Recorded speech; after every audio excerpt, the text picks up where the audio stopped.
कहानी की शुरुआत में हम वजिन नाम के एक बूढ़े आदमी को देखते हैं जो कि एक ऑक्शन कंपनी का मालिक है और बहुत ज्यादा अमीर है। वजिन पुराने सामान और एंटीक पेंटिंग्स की ऑक्शन किया करता था और शहर के लोग उसकी बहुत रिस्पेक्ट करते थे। इसके अलावा वर्जल को अपने आसपास साफ सफाई रखना बहुत पसंद है और वह हर चीज को सिर्फ ग्लव्स पहनकर छूता है। फिर एक दिन जब वर्जल अपने ऑफिस में आता है तो वहाँ पर उसे क्लेयर नाम की एक लड़की का फोन आता है जो उसे अपना एंटीक सामान बेचने के लिए अपने घर पर बुलाती है, लेकिन इस पर वर्जल उसे मना कर देता है और कहता है कि वह इस तरह से काम नहीं करता। लेकिन क्लेयर उसे बहुत ज्यादा रिक्वेस्ट करने लगती है, जिसके बाद वह उसके घर आने के लिए मान जाता है। इसी के साथ हमें यह भी पता चलता है कि वर्जल एक बहुत बड़ा धोखेबाज भी है। दरअसल वह हर ऑक्शन में अपने एक दोस्त बिल्ली को बिठाकर रखता है ताकि वह महंगी पेंटिंग को कम दाम में खरीदकर बाद में उसे ऊंचे दामों में बेच सके। वहीं बिल्ली वर्जल को बताता है कि वो भी एक पेंटर है, जिस पर वर्जल उसे बोलता है कि सिर्फ हाथ में ब्रश पकड़ने से कोई भी इंसान पेंटर नहीं बन जाता। अब उसकी ये बात सुनकर बिल्ली को बहुत बुरा लगता है, लेकिन वो वर्जल के सामने ज्यादा रिएक्ट नहीं करता। इसके बाद वर्जल उस खरीदी हुई पेंटिंग को एक सीक्रेट रूम में लेकर आता है, जहां पर हम उसकी और भी कीमती पेंटिंग्स को देखते हैं जो कि उसने बिल्ली की मदद से खरीदी थी। अब वजिन ज्यादातर टाइम अकेला ही रहता था, इसलिए वो अपना टाइम इन पेंटिंग्स को देखते हुए बिताता था। इसके बाद वर्जल क्लेयर के घर पर जाता है, जहां पर वो देखता है कि क्लेयर एक बहुत बड़े मिशन में रहती है। फिर वो वहां पर बहुत देर तक क्लेयर का इंतजार करता है, लेकिन उसे वहां पर लेने कोई नहीं आता। अब ये देखकर वर्जल को बहुत ज्यादा गुस्सा आता है और वह गुस्से में वहां से चला जाता है। फिर अगले दिन जब वर्जल को फिर से क्लेयर का कॉल आता है तो वो उस पर बहुत ज्यादा गुस्सा करने लगता है, लेकिन इस पर क्लेयर उसे समझाने की कोशिश करती है कि कल वो उससे मिलने आने ही वाली थी, लेकिन तभी रास्ते में उसका एक्सीडेंट हो गया। अब क्लेयर की बात सुनकर वर्जल शांत हो जाता है और एक बार फिर से उसके घर पर जाने के लिए रेडी हो जाता है, लेकिन इस बार भी वहां पर उससे मिलने कोई नहीं आता। अब ये देखकर वर्जल गुस्से में वहां से जाने ही लगता है, लेकिन तभी वहां पर क्लेयर का केयर टेकर फ्रेड आता है और वो उसे बताता है कि अचानक क्लेयर की तबीयत खराब हो गई है, इसलिए वो आपसे मिलने नहीं आ पाए। इसके बाद वो वर्जल को घर के अंदर लेकर आता है, जहाँ पर वर्जल सारे एंटिक सामानों को देखने लगता है। तभी उसे घर के बेसमेंट में एक मशीन का हिस्सा मिलता है, जिसको वह चुपके से उठाकर अपने पास रख लेता है। इसके बाद वो अपने एक दोस्त रॉबर्ट के पास जाता है और उसे वो उस मशीन का पार्ट दिखाता है, लेकिन यहाँ पर रॉबर्ट को पता नहीं था कि ये मशीन का कौन सा पार्ट है, इसलिए वो वर्जल को कहता है कि अगर तुम इसके बाकी हिस्सों को भी ले आओगे तो मैं इस मशीन को पूरा बना दूंगा। इसके बाद अगले दिन वो क्लेयर के घर के सारे एंटीक सामानों को शिफ्ट करने लग जाता है। जिस दौरान जब वो क्लेयर से फोन पर बात कर रहा था तो उसकी आवाज से वर्जल को पता चलता है कि क्लेयर इसी घर के अंदर कहीं पर छुपी हुई है, इसलिए वो उसकी आवाज को फॉलो करते हुए उसके पीछे जाने लगता है। लेकिन तभी क्लेयर को भी पता चल जाता है कि वो उसे ढूंढते हुए आ रहा है, इसलिए वो तुरंत फोन काट देती है। इसके बाद वजिन फ्रेड को कुछ पैसे देकर उससे क्लेयर के बारे में जानने की कोशिश करता है, लेकिन इस पर फ्रेड उसे बताता है कि उसने खुद पिछले 11 सालों से क्लेयर को नहीं देखा। अब ये जानने के बाद वर्जल क्लेयर को देखने के लिए और भी ज्यादा एक्साइटेड हो जाता है और हर दिन उसके घर के सामने वाली कॉफी शॉप में जाकर उसके ऊपर नजर रखने लगता है, लेकिन काफी दिनों तक नजर रखने के बाद भी वह क्लेयर के बारे में कुछ भी जान नहीं पाता। वहीं कॉफी शॉप में एक लेडी बैठी रहती है जो हर वक्त क्लेयर के घर को ही देखती रहती है। फिर ऐसे ही एक दिन क्लेयर वर्जल को दोबारा अपने घर पर बुलाती है और वहां पर वर्जल क्लेयर की आवाज को फॉलो करता हुआ एक दीवार तक पहुंचता है, जिसके पीछे से क्लेयर उससे बात कर रही थी। फिर क्लेयर उसे बताती है कि उसे एक तरह का फोबिया है, जिस वजह से उसे लोगों के सामने आने से बहुत डर लगता है और इसी वजह से वह सालों से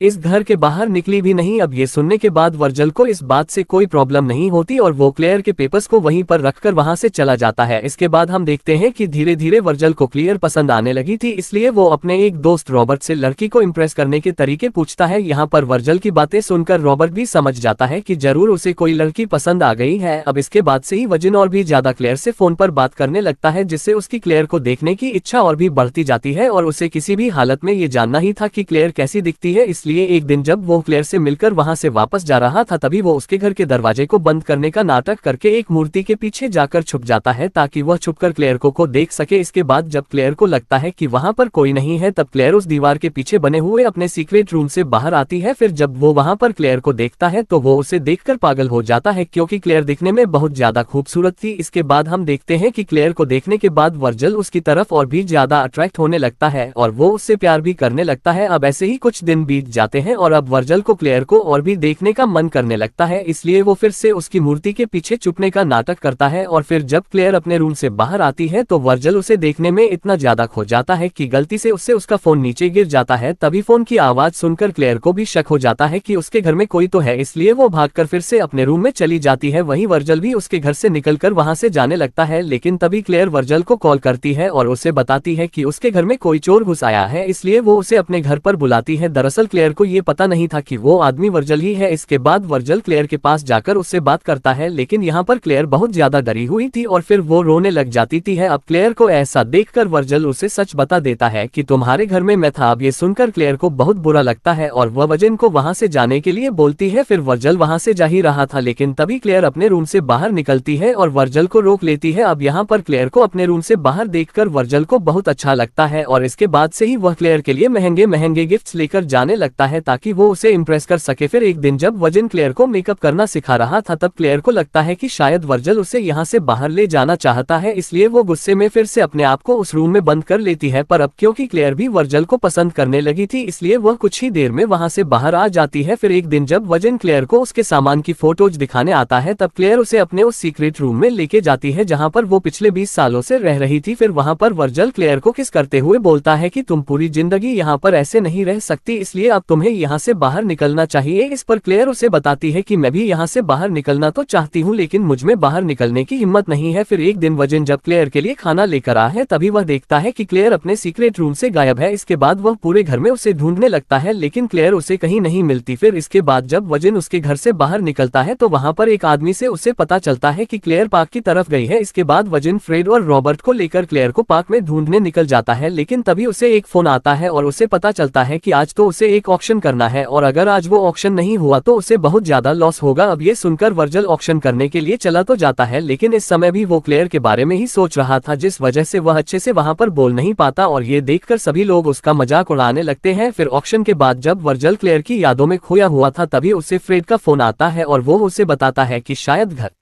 में एक और सीक्रेट रूम हो सकता है जहां पर क्लेयर छुपी हुई होगी। अब ये सुनकर वर्जल तुरंत फ्रेड के साथ उस घर के तहखाने में जाता है जहां पर उसे एक और सीक्रेट रूम दिखाई देता है, जिसको खोलने के बाद वहां पर उसे क्लेयर भी मिल जाती है, जो कि बहुत ज्यादा दुखी थी। इसके बाद वर्जल उसे संभालता है और वो दोनों एक दूसरे के करीब आ जाते हैं। इसके बाद हम देखते हैं कि एक रात जब वर्जल क्लेयर से मिलने जा रहा था, तभी कुछ गुंडे आकर उस पर हमला कर देते हैं। पहले तो वो उसे खूब जमकर पीटते हैं और फिर उसके सारे पैसे लेकर वहां से भाग जाते हैं। अब यहाँ पर वर्जल की हालत बहुत ज्यादा खराब हो जाती है, लेकिन फिर भी वो क्लेयर को कॉल करके उससे बाहर आने को कहता है। वहीं क्लेयर भी वर्जल को सड़क पर ऐसे घायल पड़ा हुआ देखकर भागते हुए बाहर आती है और उसे लेकर हॉस्पिटल आ जाती है। फिर कुछ दिनों बाद वर्जल बिल्कुल ठीक हो जाता है और एक दिन वो क्लेयर को अपने घर पर लेकर आता है। वहां पर जब क्लेयर वर्जल के घर को देखती है तो उसे वह घर बहुत ज्यादा पसंद आता है। इसके बाद वर्जल उसे अपना वो सीक्रेट रूम भी दिखाता है जहाँ पर उसने अपनी कई सारी कीमती पेंटिंग्स को रखा हुआ था। इसके बाद वो क्लेयर को अपने साथ डिनर पर भी लेके जाता है, जहाँ पर क्लेयर को भी वर्जल और उसके दोस्तों का साथ काफी अच्छा लगने लगा था। तभी वर्जल वहां पर अपना रिटायरमेंट अनाउंस कर देता है और बोलता है कि उसका लंदन में एक आखिरी ऑक्शन होने वाला है, जिसके बाद वो ये सब हमेशा के लिए छोड़कर क्लेयर के साथ शादी कर लेगा। इसके बाद सीन शिफ्ट होता है और हम वर्जल को देखते हैं जो कि लंदन में जाकर अपना आखिरी ऑक्शन अच्छे से कंप्लीट कर लेता है। इसके बाद जब वो वापस अपने घर पर आता है तो वो देखता है कि क्लेयर वहां पर नहीं है। अब ये देखकर वजन बहुत ज्यादा डर जाता है और उसे चारों तरफ ढूंढने लगता है, लेकिन वो उसे कहीं नहीं मिलती। फिर जब वो निराश होकर अपनी पेंटिंग्स वाले रूम में आता है तो वहां पर वो देखता है कि उसकी सारी पेंटिंग्स वहां से गायब है। तभी वो